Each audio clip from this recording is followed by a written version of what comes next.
네, 오랜만에 풀이 영상을 촬영하게 됐습니다. 이것도 너희들하고 약속이라서 쌤이 매일 그래도 한 페이지씩 올리고 싶은데 현실적으로 잘 안 되네. 그래서 개인적으로 너무 미안하게 생각하고 있고 어떻게든 최대한 많이 올릴 수 있도록 쌤도 더 많은 노력을 해보도록 하겠습니다. 영상이 올라오지 않을 때는 매일 물리는 복습하는 게 중요하다고 했잖아. 그래서 하루에 쌤은 진짜 물리학 1을 응시할 생각이 있는 학생들은 하루에 한 30분 정도는 항상 물리학 1을 꾸준하게 공부를 좀 했으면 좋겠고, 영상이 올라오지 않으면 이전에 올라왔던 영상 다시 보면서 풀이 한 번씩 더 익혀보거나 혹은 내가 틀렸었거나 이해가 잘 안 됐던 문제, 그런 문제들을 한 번씩 다시 이때까지 했던 거 풀어보면서 실력을 다지는 시간으로 계속 좀 쌓았으면 좋겠어요. 그래서 이거는 물리학원은 좀 꾸준해지면 진짜로 고득점도 가능한 유형이라고 생각하기 때문에 그런 식으로 계속 좀 기반을 다졌으면 좋겠습니다. 오늘은 쉬운 내용이라 좀 빨리 끝날 수 있을 것 같아요. 9번, 그림은 충격량과 물체가 받는 힘에 대해서 대화를 한다. 운전자와 에어백만 충돌할 때 운전자와 에어백이 받는 충격량의 그림 서로 같다. 서로 충돌했으니까 서로 받는 충격량 같을 거고, 공 받을 때 손을 뒤로 빼면서 받으면 어차피 충격량은 똑같은데 손을 뒤로 빼면서 받으면 이 시간을 길게 하는 거겠죠? 근데 얘가 일정하니까 힘의 크기를 당연히 더 줄일 수 있겠습니다. 배트로 공을 칠 때 배트 휘두르는 속력을 더 크게 해서 공을 치면은 공의 속력이 더 커진다. 그러면 이쪽으로 공이 날아오고 있다가 배트 만약에 MV로 오고 있습니다. 근데 쳐서 MV로 날아갔을 때는 운동량의 변화량이 EMV가 되겠죠? 근데 공의 속력이 더 커졌다. EMV 더 빨라졌다 하면 운동량의 변화량이 3MV. 당연히 더 커지겠네. 그러면 충격량이 당연히 운동량의 변화량이랑 충격량이 같으니까 당연히 충격량의 크기가 더 커지겠습니다. 이런 개념은 쉽게 알 수 있어야 된다고 생각합니다. 10번, 마찰이 없는 수평면에서 물체 AB가 속력 V로 서로 운동을 하고 있다. AB에는 물체가 고정되어 있다. PQ가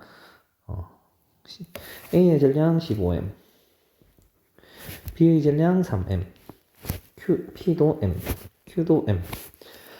그럼 충돌 전의 운동량. 충돌 전의 운동량은 16, 얘는 16MV, 얘는 4MV가 되겠네요. 근데 이때는 운동량의 방향이 이쪽, 이때는 운동량의 방향이 이쪽입니다. 그리고 나에서도 보면 이쪽으로 운동량이 되니까 이쪽 방향을 플러스, 이쪽 방향을 우리가 마이너스라고 생각을 해야 되겠습니다. 그래서 운동량은 항상 방향을 잘 고려하면 실수 없이 문제 해결할 수 있을 것 같네요. 자, 그러면 나에서 A의 속력, 그럼 가에서 충돌하면 충돌 전 운동량은 나주 운동량. 이거는 운동량의 변화량이 아니니까 미안.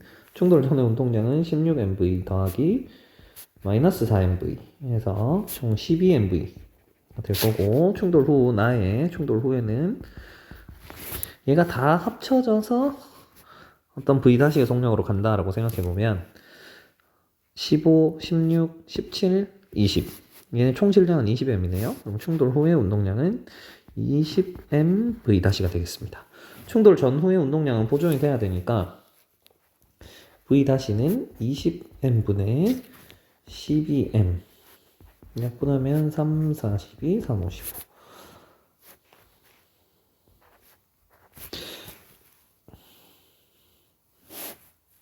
3, 4, 12, 3, 5, 15면 뭔가 약분을 엄청 잘못했다 그지? 4, 3, 12, 4, 5, 20이 돼야 되겠네. 그래서 속력은 이때는 5분의 3V가 되니까 충돌 후에 A, P, B, Q 전부 다 5분의 3V 한 물체니까 다 요 속력으로 움직이게 되겠죠. 그래서 A의 속력이 이렇게 된다라는 거 맞고, A와 B의 충돌 과정에서 B의 운동량의 변화량의 크기. 자, 그러면 나중 B의 운동량은 나중 B의 질량 어차피 3M. 그 다음에 나중 V의 속력 5분의 3V. 그렇죠? 그러면 5분의 9MV. 처음 B의 운동량은 가에 있을 때 이때니까 3M으로 V로 가는데 아까 방향이 이쪽이라고 했으니까 처음 운동량은 요만큼이 되겠네요. 그러면 운동량의 변화량의 크기는 나중 거에서 처음 거를 빼주면 되겠습니다. 5분의 9, 5분의 15, 그럼 5분의 24 MV가 되겠네. 5분의 6V다 라고 하니까 틀렸습니다. 요거는 계산을 해보면 5분의 9, 5분의 15. 이거 마이너스를 고려하지 않으면 이 값이 나오겠네. 그래서 방향을 고려하지 않으면은 이제 니은은 맞다라고 체크하게 되는 경우도 생기는 겁니다. 그래서 방향 잘 고려해주면 되겠습니다. 그 다음 충돌하는 동안 Q가 B로부터 받은 충격량. 그러면 Q의 운동량의 변화량을 구하면 되겠네요. 그러면 Q가 B로부터 받은 충격량의 크기. 그러면 Q의 운동량이 어떻게 변했는지 한번 봅시다. Q는 다른 색으로 해볼까? Q는 어떻게 써야지 좀 예쁘게 쓸 수 있을까? Q의 운동량의 변화량은 나중 Q의 운동량은 Q의 질량은 M 똑같고 나중에 Q의 속력은 5분의 3V 5분의 3MV 나중 빼기 처음 Q의 운동량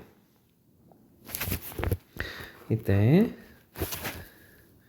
MV 인데 이때 또 이쪽이니까 마이너스겠죠? 이렇게 그러면 Q의 운동량의 변화량은 5분의 3 그러니까 5분의 8 MV가 될 거고 P가 A로부터 받은 충격량 그럼 A의 운동량의 변화량을 구하면 되겠네요. 그러면 A의 운동량의 변화량은 A는 나중에 질량은 어차피 A는 15M이라고 했으니까 15M 곱하기 나중에 속력 5분의 3V 이게 나중 운동량 빼기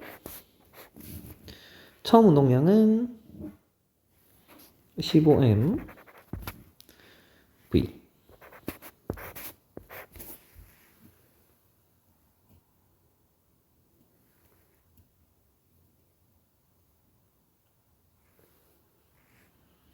잠시만 P가 A로부터 받은 충격량이니까 A를 구하니까 값이 너무 크게 나온다. A로 구하지 말고 이게 A의 운동량의 변화량이 아니고 P의 운동량의 변화량을 구해야 되겠네. P의 운동량의 변화량. 그래서 P는 나중 운동량이 M 곱하기 5분의 3V 똑같고 처음 운동량은 MV 이때는 방향이 같기 때문에 그냥 서로 이렇게 빼주면 됩니다. 그래서 5분의 3 빼기 그냥 쌤 오늘 머리가 왜 이렇게 안 돌아가나 5분의 3 MV 빼기 MV니까 마이너스 5분의 2 MV 근데 크기만 따지라고 했으니까 5분의 8이랑 5분의 2네 4배 차이 맞네. 그래서 이거 맞다. 이렇게 골라주면 되겠습니다. 많이 어렵진 않죠? 네, 정말 개념만 이용하는 문제인 것 같네요. 자, 그 다음에 11번. 마찰이 없는 수평면에서 용수철 AB를 접촉해서 압축해놨는데 동시에 가만히 놓으면 튕겨나간다. 그래서 양쪽에 있는 용수철이랑 충돌한다. 충돌하는 순간부터 정지하는 순간까지 A는 0.2초, B는 0.1초 걸린다. 자, 이렇게 용수철을 압축했다가 딱 놓으면 얘네들이 압축되어 있을 때는 정지해 있다가 놓는 순간 서로 어떤 속력을 가지고 가겠죠. 그러니까 둘 다 운동량의 변화량이 생기는 겁니다. 근데 같은 용수철에서 빵, 빵 양쪽으로 힘을 작용해서 이제 두 물체가 운동할 때는 1와 B에 전달되는 충격량이 동일합니다. 이게 포인트. 그러니까 둘이 충격량은 똑같아. 둘이 충격량이 똑같으니까 A에 작용하는 충격량 IA, B에 작용하는 충격량 IB면 둘이 똑같아요. 근데 걸린 시간이 다르다고 하네. 그러면 FATA랑 FAB가 TB 얘네들이 똑같을 텐데 시간이 TA는 0.2, TB는 0.1이니까 0.2 FA랑 0.1 FB가 똑같다. 그럼 FA분의 FB를 구하라. 그럼 양변을 FA로 나누면 얘를 여기로 보내야 되는 고급 스킬을 써야겠죠? 이렇게 오면 FA. 얘도 이렇게 보내야 되겠네. 0.1.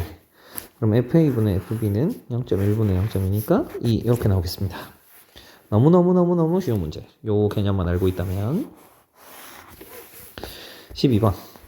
그림은 학생 A가 정지 상태에서 줄 P 또는 Q에 매달려 번지 점프를 하는 것을 나타낸 것이다. 이런 무서운 걸 왜 하는지 모르겠어. 자, 하는데 줄에 매달려서 운동할 때 A의 최대 속력은 P에 매달릴 때와 Q에 매달릴 때가 같고, 자, 그러면 A는 P라는 줄에 매달렸거나 Q라는 줄에 매달렸을 때 최대 속력이 똑같대. 그럼 나중에 최대 속력이 V가 된다고 해봅시다. 근데 처음에 정지 상태였고, 그럼 처음에 운동량은 0이겠죠? 나중에 최대 속력은 이때가 가장 큰 운동량이 되겠습니다. 그러면 최대 속력이 둘 다 똑같다라는 이야기는 운동량의 변화량이 둘 다 똑같다는 이야기입니다. 운동량의 변화량이 똑같다라는 말은 P줄을 쓸 때나 Q줄을 쓸 때 충격량도 동일하다. 그러면 P라는 줄을 썼을 때랑 Q라는 줄을 썼을 때의 충격량이 동일합니다. 충격량이 동일하니까 P일 때 평균 힘이랑 P라는 줄을 썼을 때 걸리는 시간, Q의 평균 힘이랑 Q라는 줄을 썼을 때 걸린 시간이 같다가 되는데, 자, 여기서부터 속력이 최대일 때부터 줄이 최대로 늘어날 때까지 걸린 시간, 이게 이제 충격량이 작용하는 시간이겠죠?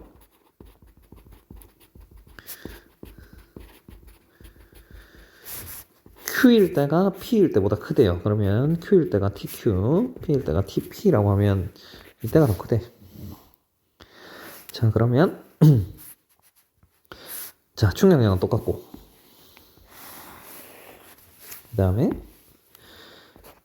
P랑 시간 Q를 비교했을 때는 Q일 때가 더 크고, 그럼 두 조건을 따지면 평균 힘의 크기 P일 때랑 Q일 때를 비교해보면 충격량은 똑같은데 시간은 Q일 때가 더 크니까 평균 힘의 크기는 P일 때가 더 커야 똑같은 충격량이 되겠구나 라는 걸 우리가 알 수 있겠습니다.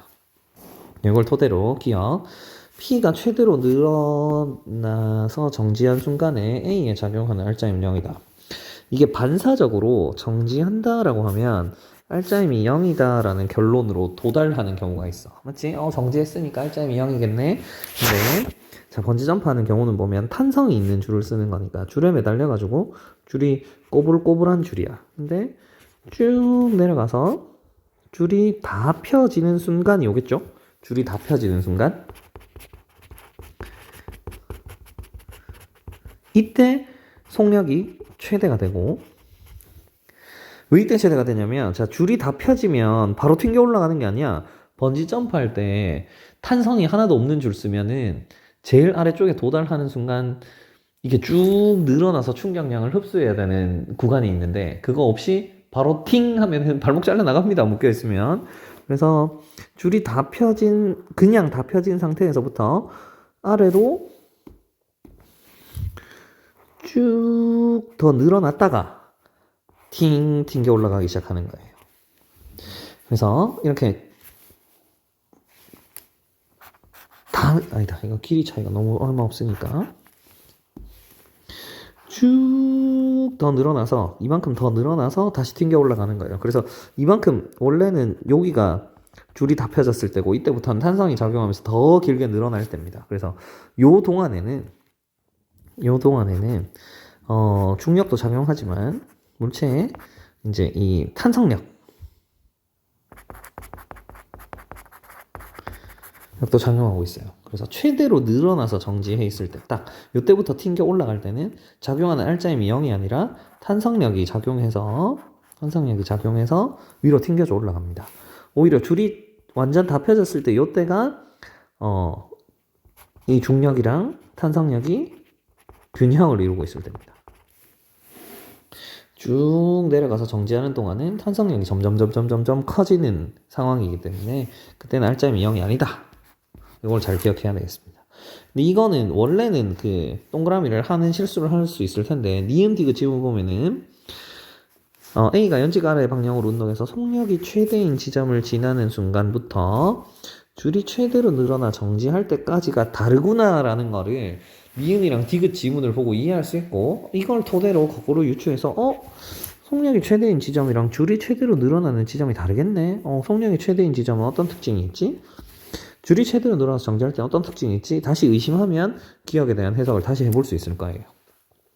그래서 2점짜리가 아닌가 싶습니다. 어쨌든 속력이 최대인 지점 요 지점에서부터 이 지점에서부터 아니다 여기로 할까? 줄이 최대로 늘어나서 정지할 때까지 쭉 늘어나는 이동한 충격량이 쭉 작용하는 시간입니다. 그래서 이때 충격량은 아까 전에 동일하다라는 결론이 있었어요. 왜냐면 최대 속력이 똑같으니까. 그래서 충격량의 크기는 똑같고 똑같은 상황에서 평균 힘의 크기는 어떻게 되냐? 아까 전에 P일 때가 더 크다라는 결론이 나왔죠? 왜냐면 Q일 때 작용하는 시간이 더 기니까. 그래서 평균 힘의 크기는 P일 때가 더 크다라고 하는 예의말도 맞겠네요. 그러면 4번 이렇게 골라주면 되겠습니다. 자, 오늘은 그렇게 어렵지 않은 내용이었습니다. 잘 복습하고 벌써 3점이네. 다음에는 3강 쌤이 최대한 빨리 찍어서 올리도록 할게요. 오늘도 물리 화이팅!